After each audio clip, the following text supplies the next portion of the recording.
subscribe. السلام عليكم ومرحبا بكم في قناة كورة جزائرية التي تنقل لكم أخبار الكرة الجزائرية واللاعبين المحترفين الجزائريين. في هذا الفيديو نعطيكم أهم القنوات الفضائية التي ستنقل مباريات كأس إفريقيا للأمم في المغرب، منها المفتوحة والمشفرة. قناة الأرضية ستنقل جميع مباريات المنتخب الجزائري واحتمالية نقل بعض المباريات. قناة الأرضية المغربية ستنقل جميع مباريات الدورة، تجدونها في قمر بدرسات. القنوات الأفريقية كالعادة ستنقل جميع أو أغلبية المباريات.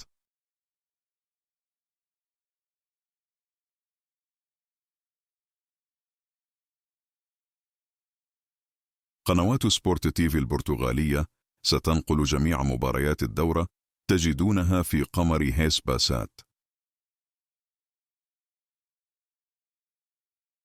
قنوات ماكس سبورت البلغارية هي أيضا ستنقل جميع مباريات الدورة، تجدونها في قمر هوت بيرد. قنوات بي إن سبورت العربية والفرنسية هي في قمر نايل سات وإسترا. وفي الأخير، إذا أعجبكم الفيديو اضغط على زر الإعجاب